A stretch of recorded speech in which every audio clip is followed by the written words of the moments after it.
첫 번째, 빛의 이중성. 여기는 우리가 배우고자 하는 곳이 빛도 그렇고 물질도 그렇고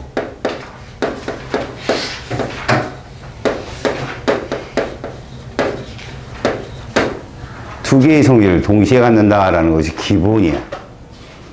첫 번째 우리는 뭘 배울 거야? 자살.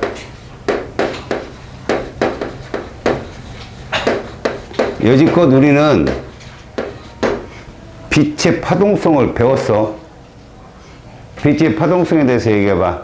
처음에 반사를 합니다. 두 번째, 굴절을 합니다. 세 번째, 회절도 하고요. 마지막 네 번째, 간섭을 합니다.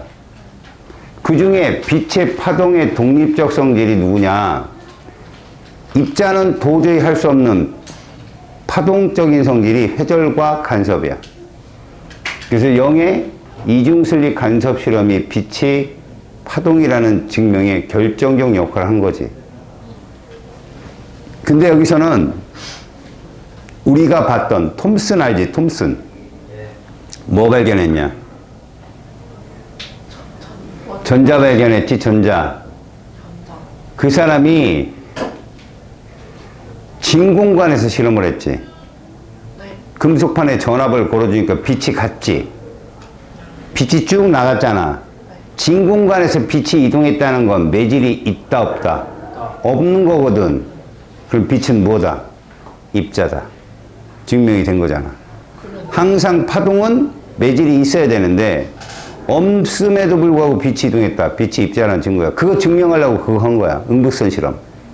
그러다가 그것만 하기 뭐하니까 전기장, 자기장에서도 한번 쏴보고 그 다음에 그림자도 만들어보고 풍차도 돌려보고 야 이거 음전화 때 없고 이거 이 빛 입자를 전자라고 이렇게 한 게 전자의 발견이라고. 근데 여기서는 빛의 이중성에서 확실한 빛의 입자성을 보는 곳이야. 빛이 입자다. 그래서 우리가 말하는 프랑크라는 사람 알았어요?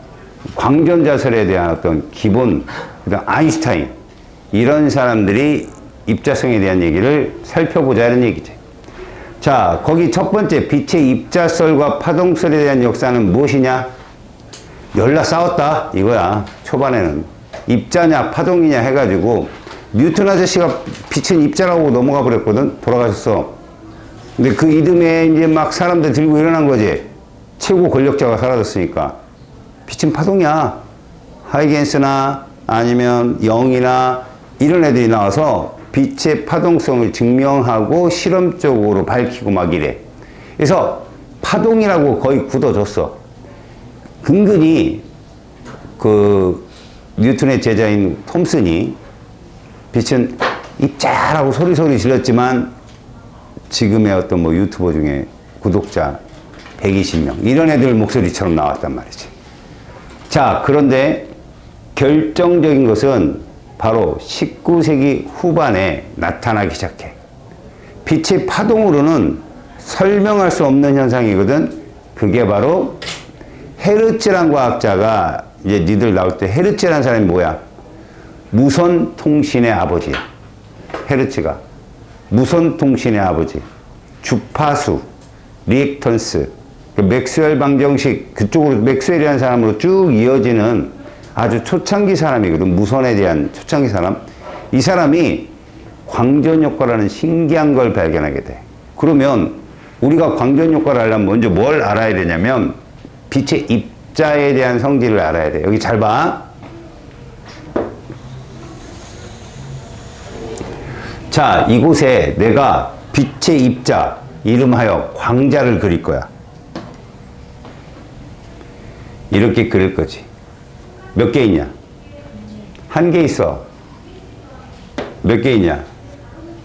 두 개 있어. 이렇게 빛의 입자가 많아지면 빛이 밝다라고 얘기해. 세다라고 얘기하고. 밝다, 세다 같은 말이야. 이런 건 너희들 어디서 배웠냐면 통합과학 시간에 배운단다. 너네 주기율성 단계의 별들이 90% 인생을 살다가 1억 켈빈 온도의 온도에 도달하면 적색 거성으로 변하는 거 알지? 그럼 광도가 어떻게 된다? 커진다. 여기 취약한 놈 손들어, 지구가. 슈테판 볼츠만의 법칙 얘기해봐. 아주 편안한데. 아주 적절한 표현이에요. 아직 안 배웠어요. 그죠?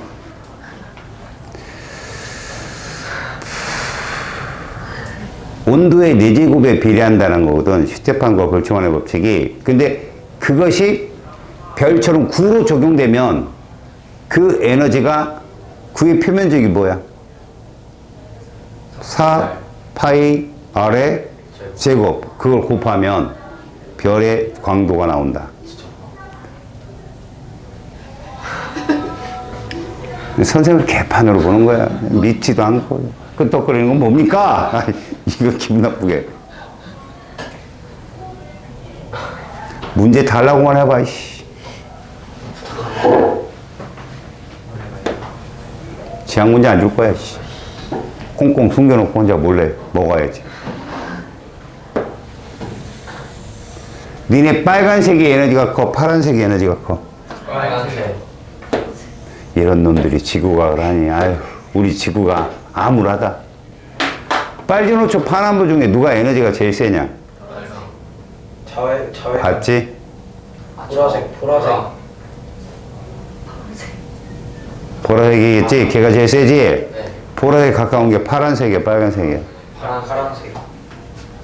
야, 니들은 빛의 세기며 뭐 이런 거 잘 모르잖아. 이렇게 하자. 이건 이해할 거 아니야? 이해 갔지?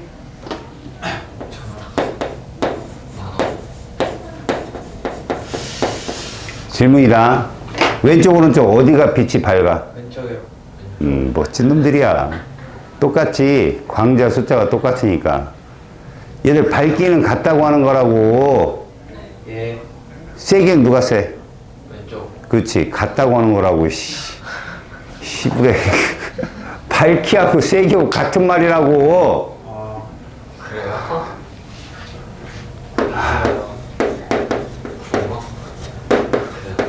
빛의 밝기는 뭐라고? 빛의 세기. 이 둘은 어떻다?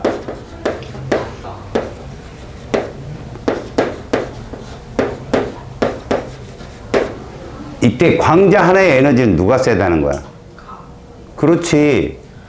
이걸 모르면 여기 장이 아는 것 같은데 틀린다고. 일단 얘는 전체 에너지가 얼마냐? 4요. 야, 얘 몇만 원이요? 40만. 아, 20만 원. 얘는 얼마야? 8만. 4만 원. 8만. 왜 그래? 이 동네 수학 실력이 왜 이러냐 애들이. 그러니까 에너지는 얘가 센 거야. 밝기는 그래. 니 알겠냐? 야, 이 빨간색이 6개 있어. 얼마야 돈? 그렇지. 그럼 얘보다 에너지가 세 약해? 약하지만 밝기는 밝은 거지. 6개니까 니네가 왜 주계열성 광자 하나가 아니라 좀. 그러니까 강자 하나보다 에너지는 파랑이 더 큰 거죠. 그래. 주계열성에서 너희들 적색 거성으로 가면 원래 주계열성이 우리 태양 같은 경우는 황색 뭐 이런 계열이잖아. 근데 적색 거성은 무슨 색깔이야? 붉은색이면 애들이 빛이 세진다고 얘기하면 이해가 안 가는 거예요. 선생님, 황색이 에너지가 더 세잖아요. 붉은색으로 하는데 왜 에너지가 더 밝다고 하고 세다고 얘기하냐? 광자야, 광자. 광자 숫자. 그러면 표면적이 같은 광자의 에너지라도 표면적이 크면, 별이 크면 광도가 어떻다? 크다, 밝다 이렇게 얘기하는 거라고. 밝은 개념하고 세기 개념을 잘 헷갈려 하니까 둘이 같은 개념인데, 그리고 에너지는 그 다음이라고. 에너지는 이제 빈의 변의 법칙으로 6000켈빈 온도가 이렇게 막 바뀌는 거 알아? 파장이 짧고 알아? 별의 물리량에서 배운다고.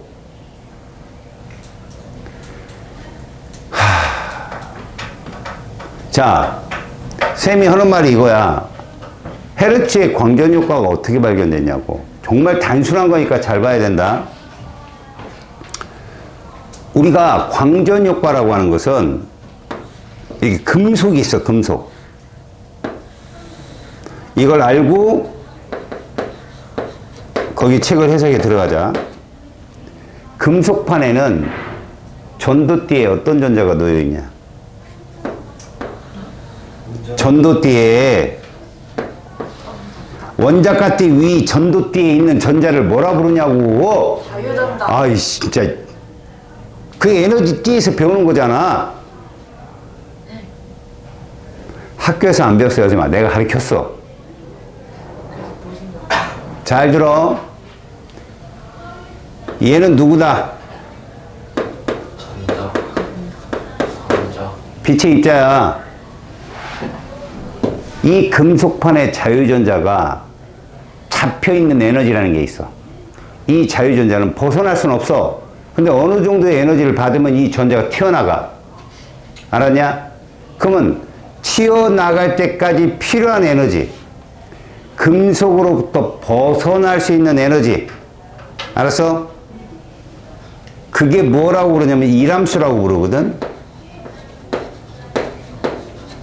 그냥 자유전자 뭐값?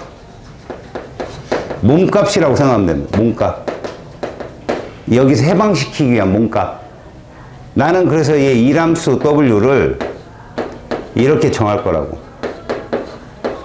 얼마? 3만원. 자, 이제 얘기를 들어봐. 빨간색이 광자야. 갔어. 얘를 해방시킬 수 있겠냐, 없겠냐? 없어요. 좋아. 빨간색 2개가 갔어. 해방시켰다, 못 시켰다? 못 시켰다는 거야. 네. 이게 파동학자들이 이해가 안 되는 거였어. 왜? 빨간색 2개가 보강간섭하면 얼마라고 생각한 거야? 4만. 그럼 얘 몸값을 넘어 쓰잖아. 근데 안 나오는 거야. 죽었다 깨어나도. 그래서 빛을 점점 밝게 한 거지. 4개 얼마였지 돈? 8만. 8개. 10만 원. 점점 밝게 해도 안 나오는 거야. 자, 이제 파란색을 하나를 땡 쌌어. 너무 약한 빛이야. 광자 하나니까. 근데 광전 효과가 나오는 거야. 띵 하고 나오는 거야. 그러면 단순적인 산술로 5만 원의 광자 에너지가 얼마를 금속에 주고. 10만 원. 자, 이제 얼마 남았어? 그걸 전자가 갖고 나오는 거야. 그러면 우리는 전자가 그 광자에서 나온 그 전자를 광전자라고 불러. 그리고 광전자가 들고 나온 2만 원을 광전자의 운동에너지라고 불러. 이해 갔어? 그럼 광전자의 운동에너지가 2만 원이고 일함수가 3만 원이라면 원래 광자의 에너지는 얼마였다는 거야? 계산이 확실히 나오잖아.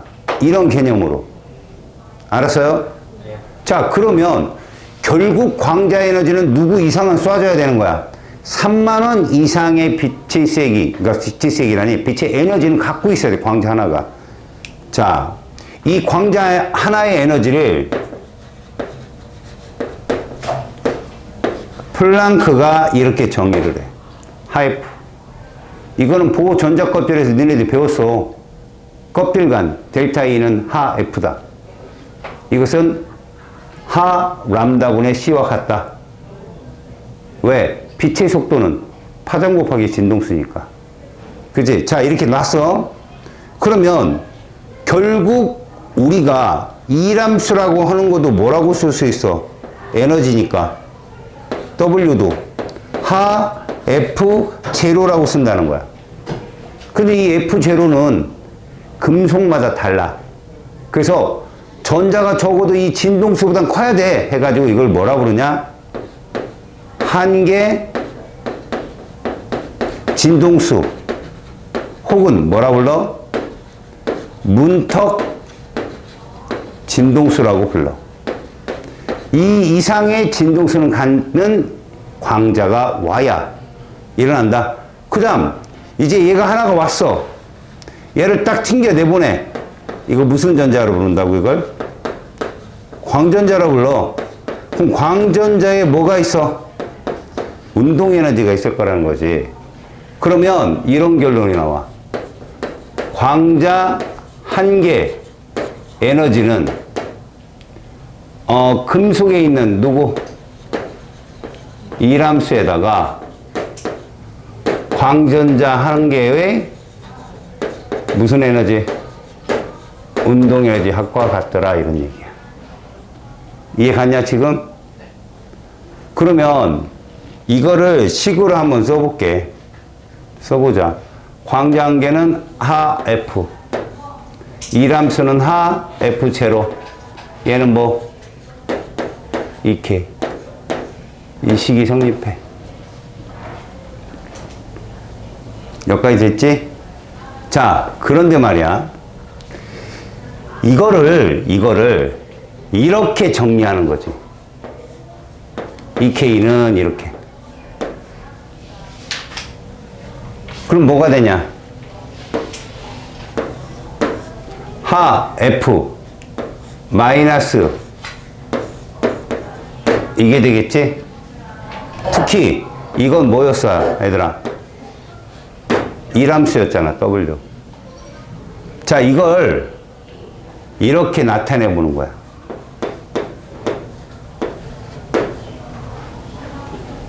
이게 무슨 얘기냐?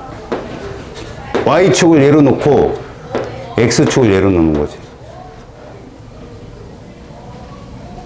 이거 직선의 방정식이잖아. Y는 AX 마이너스 W란 Y절편이 누구야? Y절편이 누구냐고. 마이너스 W죠. 직선 기울기는 누굴 것 같아? 아, 쏘리. 하죠. 플랑크 상수 하. Y축은 누구고? X축은. 그래서 이 그래프 나와요. 자, 가로축을 진동수. 뭐로 놓는다? 세로축은 운동에너지. 그러면 절편이 마이너스 W니까 여기겠죠? 그리고 직선 방정식. 얘 기울기 얼마? 하. 그러면 적어도 이 얘기는 뭐냐? 광자가 여기 진동수 이상은 되어줘야 운동에너지가 나타난다는 거 아니야? 광전효과가 일어난다. 그럼 이 진동수를 뭐라 부르자? 문턱 진동수라고 하는 거야. 이해 갔어? 이건 모든 금속이 똑같은 건 아니야. 예를 들어서 빨간색 금속이 있다고 생각해봐. 그럼 얘한테는 이게 이람수고 요게 뭐가 되는 거야? 기울기는 여전히 하고. 빨간색, 노란색 어떤 금속이 광전효과가 잘 일어날까? 그렇지, 그 얘기야. 이해 갔어요? 그러니까 빨간색이 훨씬 금속이 이람수가 적은 거지. 따라서 광자의 문턱 진동수, 광자에게서 받는 문턱 진동수 이람수 값이 굉장히 작은 거지. 하지만 기울기는 뭐로 갔다? 자, 이거는 이렇게 바뀔 수도 있는데 왜? 우리가 광자 한 개의 에너지를 이렇게 정리했으면 빛의 속도 C는 이거거든. 파장 곱하기 진동수. 그럼 얘를 이렇게 쓸 수도 있잖아. 그지? 그럼 이 그래프가 여기를 파장으로 놓으면 운동에너지고 마이너스 W가 분수함수가 돼. 파장에 대해서. 어떻게? 이런 식으로.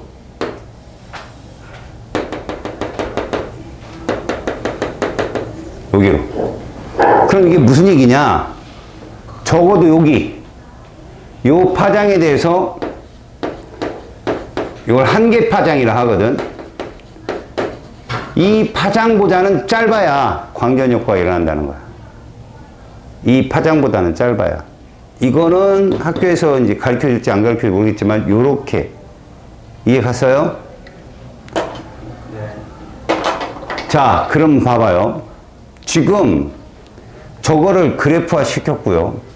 이젠 회로화 시켜봅시다. 무슨 얘기냐면 이렇게 금속판을 놓고요.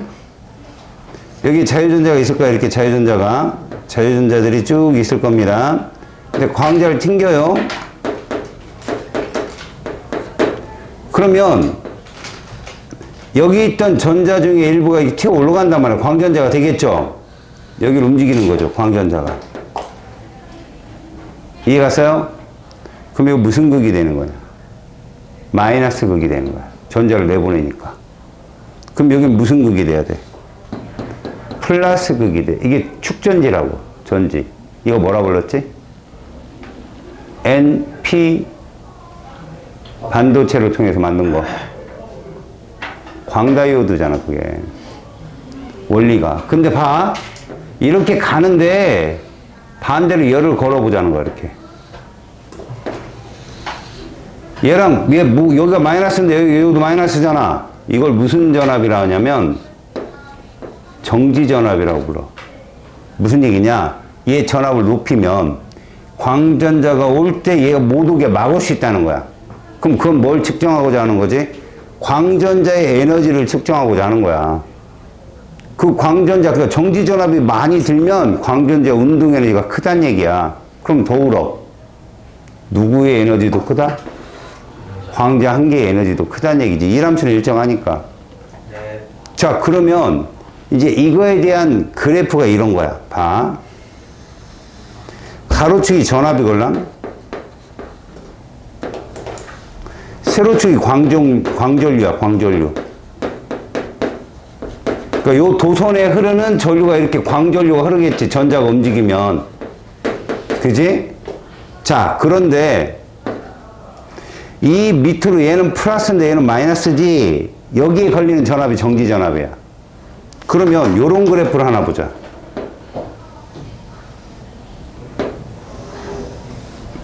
A하고 B가 있어. 마이너스 이 정지전압이 같아 달라? 같지? 이러면 동일한 광자야, 이건. 동일한 광자. 자, 무슨 말이냐? 선생님 뭘 하고 싶은 거냐면, 봐봐. 정지전압을 통해서 이걸 하는 거야.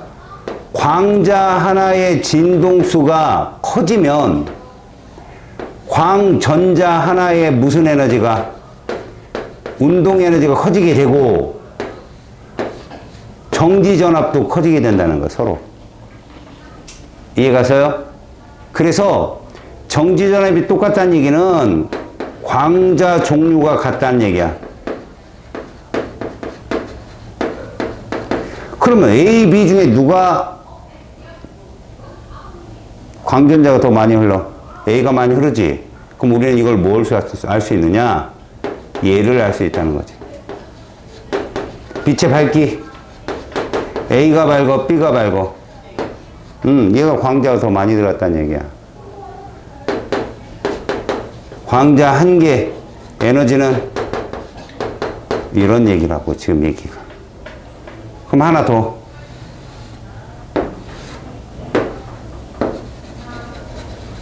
얘가 마이너스고 플러스일 때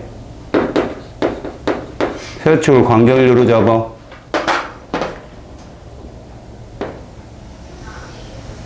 A, B. 니네가 봤을 때 얘가 마이너스 V2고 얘가 마이너스 V1이라면 당연히 지금 정지전압은 V2가 큰 거거든. 그러면 이것도 같아. 빛의 밝기 누가 밝은 거야? 당연히 A하고 B 중에 B가 밝은 거야, 지금. 그런데 광자 한 개 에너지는 누가 센 거야? 정지전압이 큰 A가 B보다 센 거다. 이런 해석이지.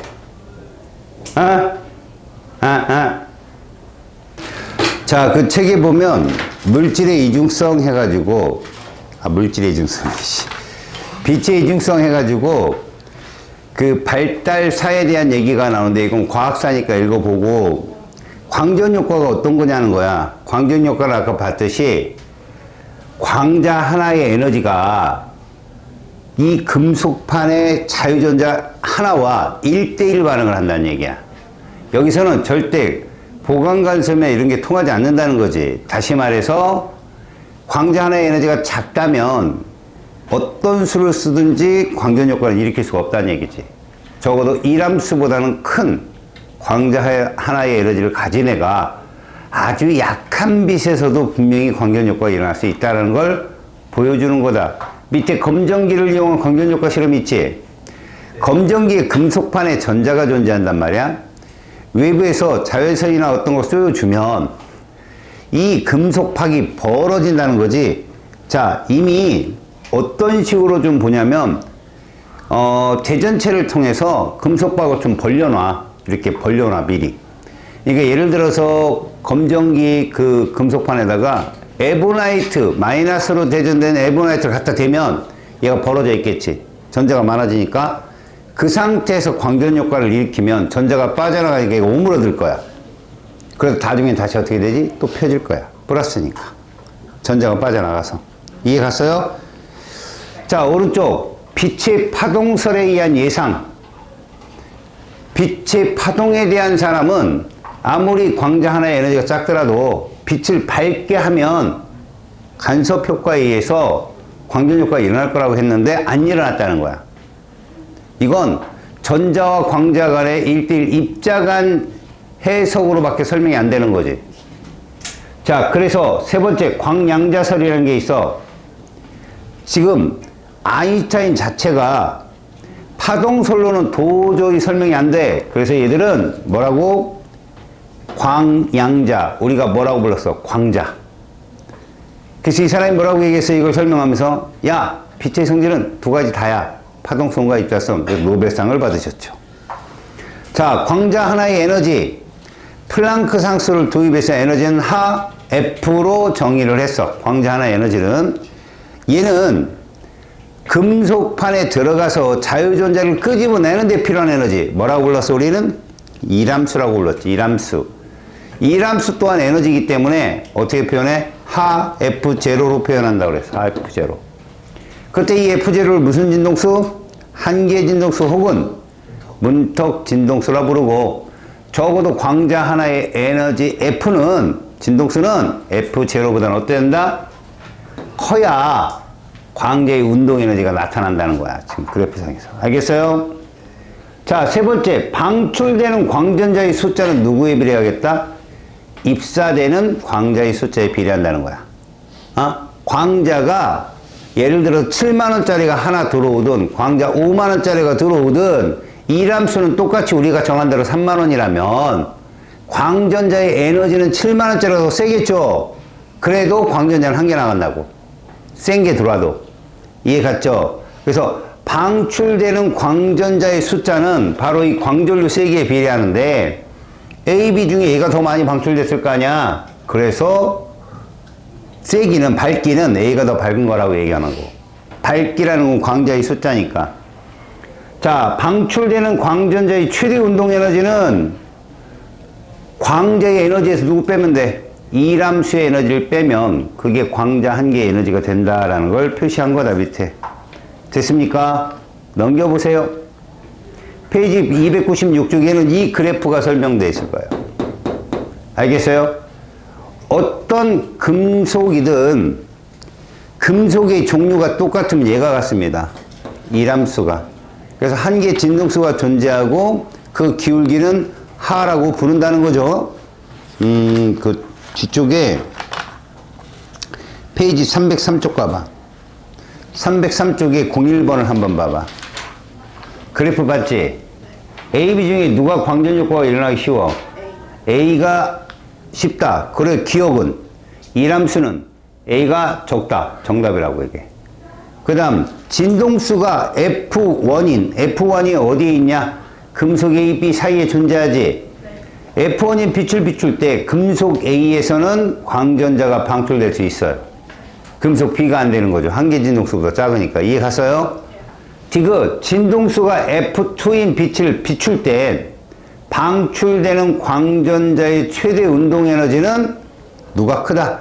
A가 크다. 이 함수로 적게 돈이 들어가니까. 이해 갔어요? 다시 원위치로 296쪽. 자, 빛의 이중성. 빛은 무슨 성이 있다? 파동성과 입자성이 있게 되는데 거기 보시면 둘 다 존재한다는 것을 우리는 알 수 있다. 근데 입자성과 파동성은 공교롭게도 한꺼번에 나타나지 않아요. 어느 하나가 나타나면 어느 하나는 안 나타납니다. 그래서 과학자들이 그렇게 머리 박고 싸운 거야. 알겠냐? 둘 다 존재는 하는데 그래서 거기 빛의 파동성의 증거 그러면 빛의 파동의 고유한 성질, 회절. 회절이라고 하는 거하고 간섭. 선생님이 이런 거 있어요. 여러분들이 형광등 광원을 손가락으로 이렇게 두 개를 합쳐서 가운데를 살짝 좁혀봐요. 계속 좁히면 손이 안 닿는데도 가운데 선이 막 생기는 경우가 있어요. 선이. 손가락과 손가락 사이.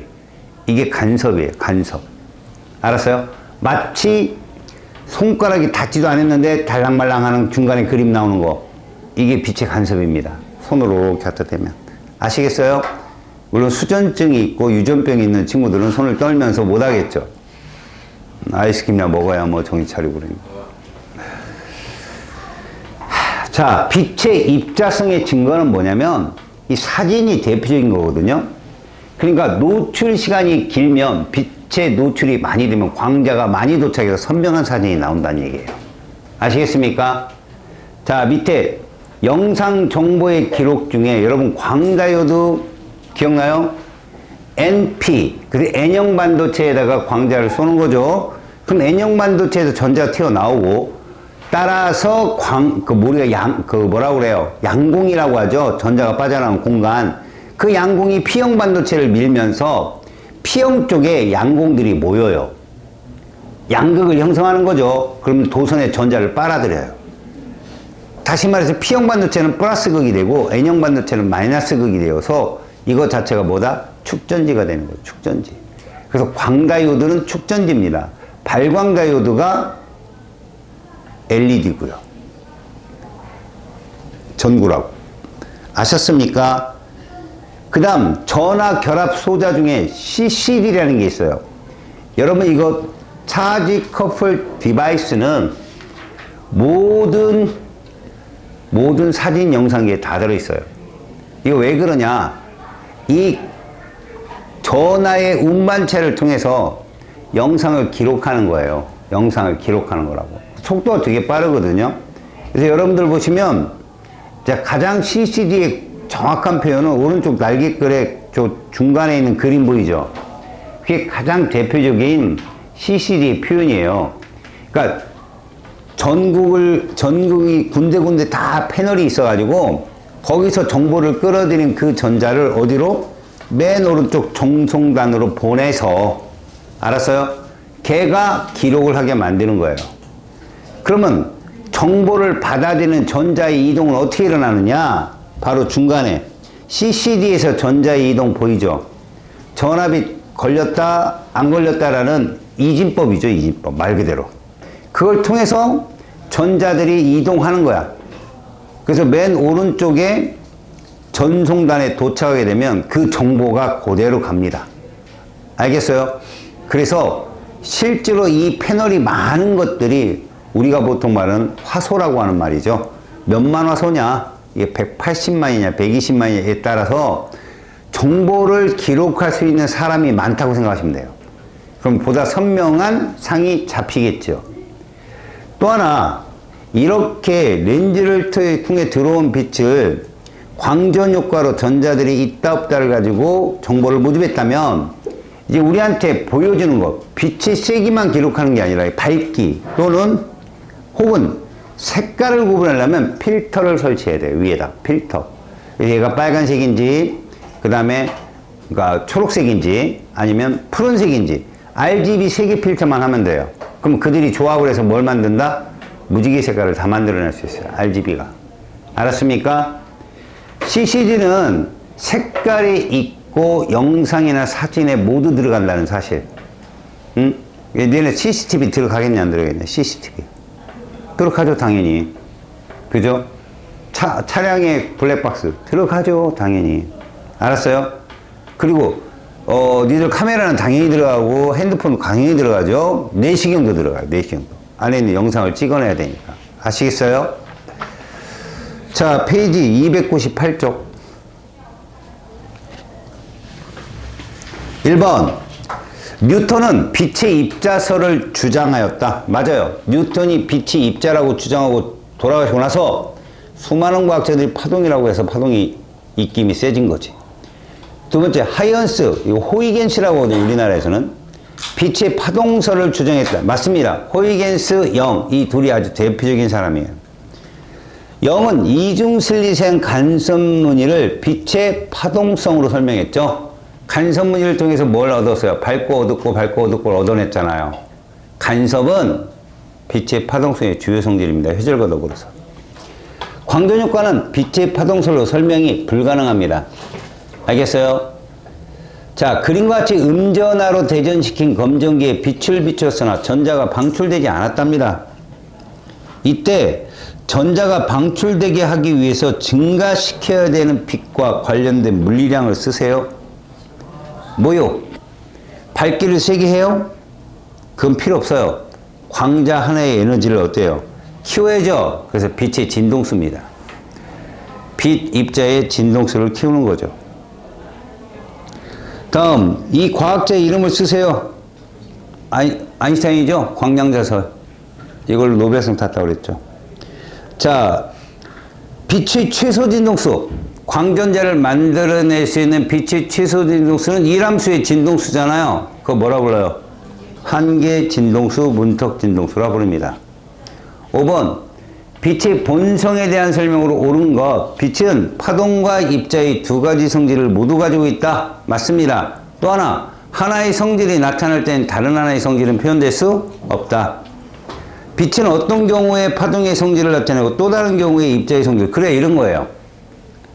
그 다음, 빛의 입자성과 파동성은 동시에 나타날 수 없습니다. X. 6번, 빛의 파동성으로만 설명할 수 있는 것. 회절과 간섭이라고 했죠. 회절과 간섭. 나머지는 입자들도 할 수 있어요. 빛의 입자성으로만 설명할 수 있는 걸 우리가 배운 거야, 방금 전에. 광전효과요. 미음. 파동성과 입자성으로 모두 설명이 되는 게 바로 반사와 굴절입니다. 7번, 이 장치 이름은 디카. CCD요. 전하 결합 소자. CCD.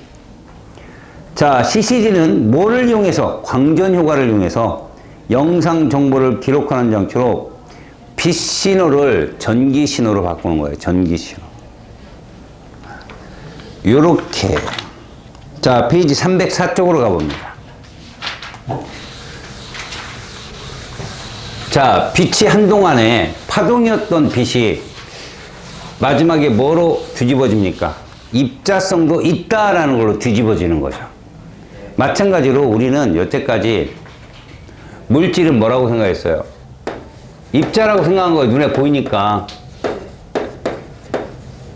그러다가 드브로이라는 사람이 여지껏 파동이라고 생각했던 빛이 입자라면 여지껏 입자라고 생각했던 물질은 파동 성질도 있지 않을까 해서 물질파를 발견하게 됩니다. 거기에 보니까 물질의 이중성, 그 첫 번째,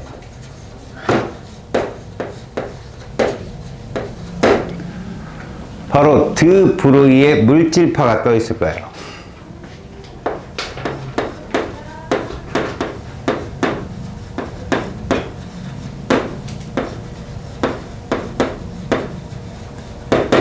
자, 이 사람은 공식적인 유도나 이런 걸 보시면 여러분들이 이걸 뭐 유도하는 방법이 나오는데 사실 2는 mc제곱부터 출발해요.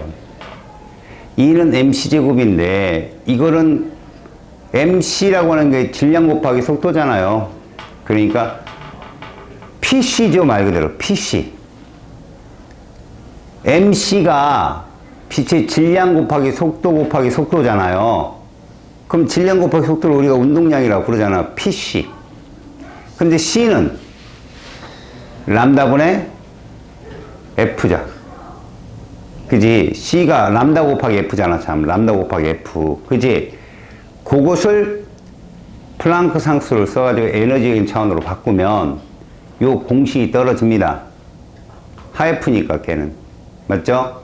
그래서 공식적인 유도는 저리 가고 그냥 람다는 뭐다? 운동량분의 하다. 요런 공식으로. 운동량분의 하다. 그래서 이 운동량이라는 게 뭐다? MV 아니냐. 하는 상수죠. 그래서 M인 입자가 속력 V로 운동할 때 파장 람다는 다음과 같다라는 것이 바로 드브로이파의 정리입니다. 알겠습니까? 자, 실제로 여러분 그 왼쪽에 날개글에 전압 V로 가속된 전자의 물질파 파장 해가지고 써 있잖아요. 그죠? 이게 무엇냐면 에너지. 2볼트라는 건 E는 단위가 쿨롱이고요. 볼트는 단위가 뭐예요? 주울파 쿨롱이에요. 얘는 전자의 단위가 쿨롱이고 둘이 곱하면 뭐 나올까요? 주울 나오거든. 그게 운동 에너지예요. 사실은 전자의 뭐라고? 운동 에너지. 이렇게 쓸 수 있는 거죠. 그죠? 이 에너지가 요렇게 바뀔 수 있다는 겁니다. 요거랑 똑같은 거죠. 2 곱하기 n분의 얘랑 똑같은 거 아니에요? 맞죠? 그래서 얘는 이렇게 정리된다. 운동량의 제곱으로. 이건 여러분 역학에서도 쓸 수 있어요. 이거. 이렇게 되면 P는 뭐라고 정의된다? 거기 보세요. 루트. 이렇게 정의된다. 나중에 쓸 때가 있습니다, 여러분. 알겠습니까? 네. 그래서 우리가 이걸 여기다 대입하면 얘는 이런 식으로 쓸 수 있다. 2V 대신에 뭘 넣어도 돼요, 여러분. 요거 대신에 요거 넣어도 돼요. 운동 에너지. 알았어요? 똑같은 표현이니까. 자, 물질파의 확인 실험 자체는 그런 겁니다. 그러면 이 사람 말이 맞느냐? 그래서 실제로 데이비슨 검언한 사람들이 실험을 해봤어.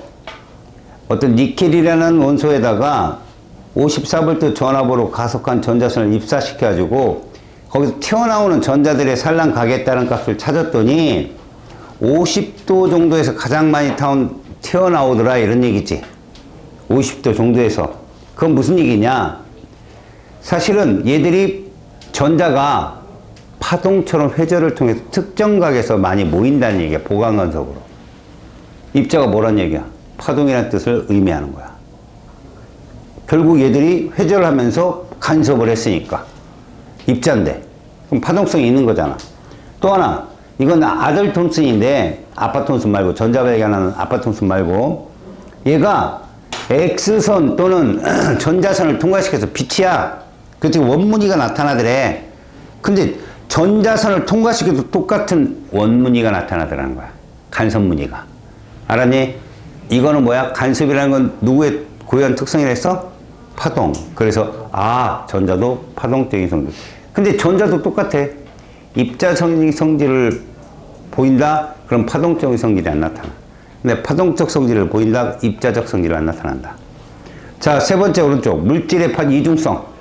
물질도 빛과 마찬가지로 입자성과 파동성을 모두 가진다. 이것을 물질의 이중성이라 하며 생활 속에서 왜 그럼 우리는 파동을 못 느낄까라는 거야.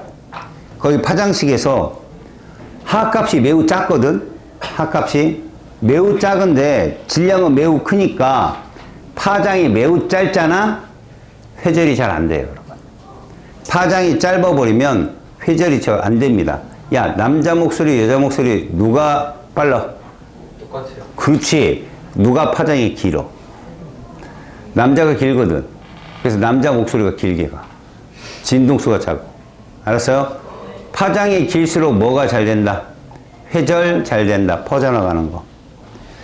자, 전자의 입자성과 파동성 관찰. 거기 뭐 입자성은 이미 누가 했어? 이거 톰슨이 했잖아. 음극성 실험에서 바람개비 돌렸잖아. 그지? 그래서 얘는 입자의 성질을 갖는다는 건 알았고, 그 다음 파동성은 지금 보니까 레이저로 쏘니까 밝고 어둡고 밝고, 이거 누가 발견했었어?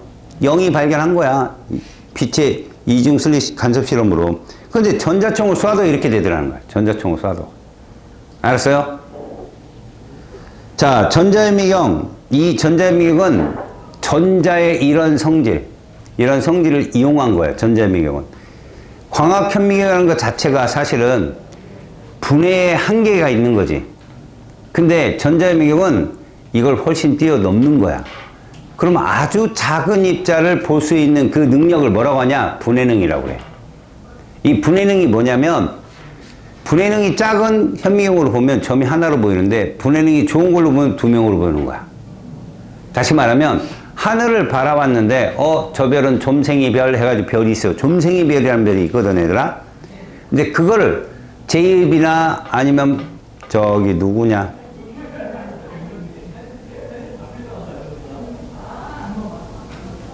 통합과학의 그거 후퇴 속도 주장하네. 갑자기 기억이 안 나네. 허블, 더럽네. 그 망경으로 보니까 그게 다 은하단이었다는 거 알았어. 은하들이 뭉친 거. 이 분해능이라 하는 거다. 알았지? 자, 거기 분해능은 무엇이냐? 일단 파장이 짧아야 분해능이 좋다는 거야. 파장이 짧아야. 광학현미경, 우리가 알고 있는 세포, 양파세포 보고 이런 거 광학현미경. 그지? 그 0.2 마이크로미터 정도? 이 정도가 분해능의 한계라, 이거보다 좀 더 작은 세균이나 바이러스는 보기가 어렵다라는 것이 한계점이었어. 분해능이 뭐라고요? 두 점을 구분하는 능력치다. 알겠냐?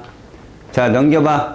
전자현미경 그러면 어떤 식으로? 광학현미경은 볼록 렌즈를 통해서 빛을 모아서 선명하게 만든다. 그럼 전자는 어떻게 정보를 모으느냐 봤더니 자기 렌즈라는 게 따로 있더라는 거예요. 자기 렌즈. 이 자기 렌즈가 뭐냐? 코일을 감아요. 니네 직선도선에 흐르는 전류에 의한 자기장 이런 거 배우거든. 그저 앞에서 배웠잖아요. 이 코일을 만들면 전자석이 되거든요. 그럼 전자들을 하나로 모을 수가 있어요.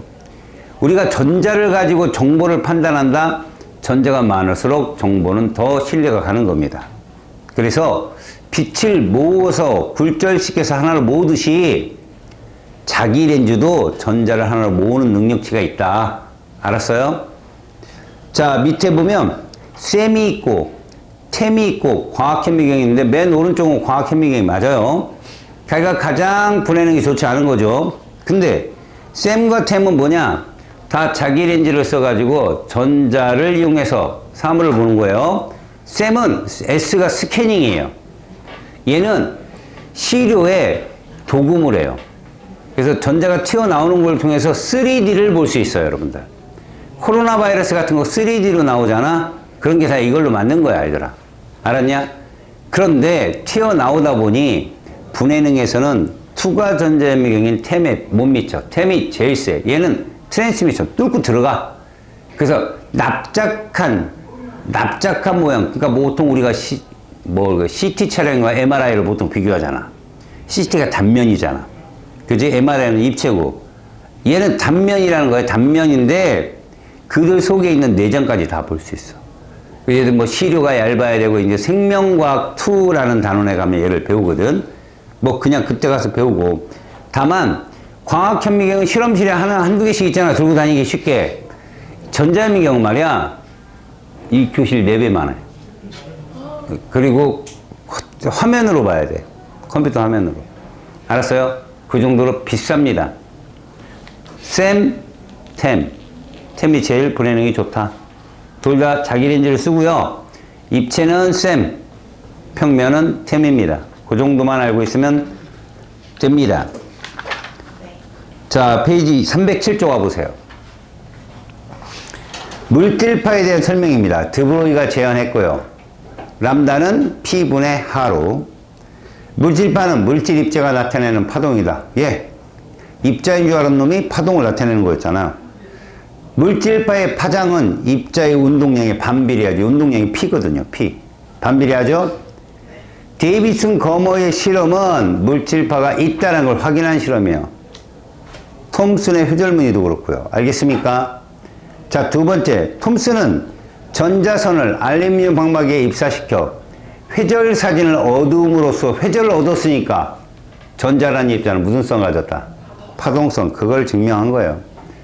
자, 3번. 전자와 같은 입자도 빛과 마찬가지로 두 가지 성질을 모두 갖고 있다. 이걸 물질의 이중성이라고 부르는 거예요. 물질의 이중성. 네 번째. 전자현명에 대한 설명입니다. 전자의 물질파를 이용하는 장치이다. 맞아요. 두 번째. 전자현명에 사용되는 각자의 물질파 파장은 가시광선 파장보다 짧아요. 짧아야 분해능이 좋다고 했죠. 다음 세 번째. 광학현미경보다는 분해능이 우수하다. 맞아요. 전자현미경에서 자기 렌즈는 전자선을 한 점에 모아주는 장치다. 맞습니다. 자, 전자현미경은 전자의 무엇을 이용하여 만든 현미경이라고? 파동성이요. 파동성. 그 다음 물질파 파장이 어떨수록 물체를 관찰할 수 있다. 짧을수록 분해능이 더 좋다.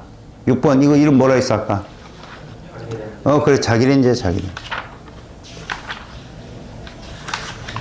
페이지 311쪽에 01